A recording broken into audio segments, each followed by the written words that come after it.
Good morning, this is the latest market news. I'm Uliana.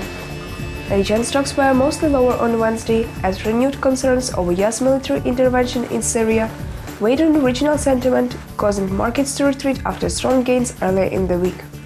Japan's Nikkei was down 0.1%, Australia's ASX 200 fell 0.7%, and South Korea's Kospi was flat. Although Wall Street gave a positive lead to Asia, reopening on Tuesday after the Labor Day public holiday, regional stocks retreated after the possibility of US strike in Syria returned to the fore. US indexes gave up much of their earlier gains on Tuesday. House Speaker John Boehner said that he supports President Barack Obama's call for military action in Syria.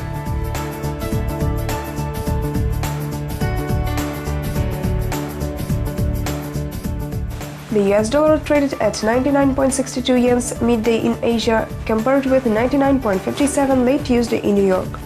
There was a broad dollar strength against regional currencies after upbeat manufacturing data from the US strengthened the case for the Federal Reserve to reduce stimulus. Australian dollar received a boost after the country's economy expanded in the second quarter.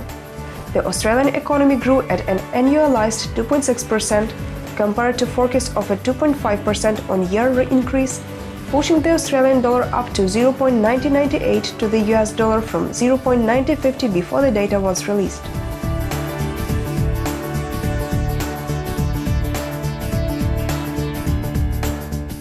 Wednesday is a busy day for economic news, including the August update of the UK services PMI.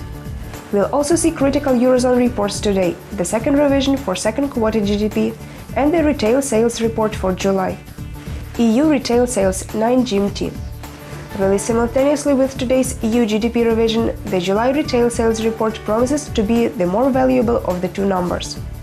Indeed, if today's second quarter GDP estimate holds at 0.3%, the next question is how the hard data compares in the third quarter.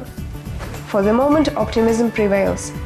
The consensus forecast sees a 0.3% rise in sales volume, which would be an encouraging rebound from June's hefty 0.5% slide.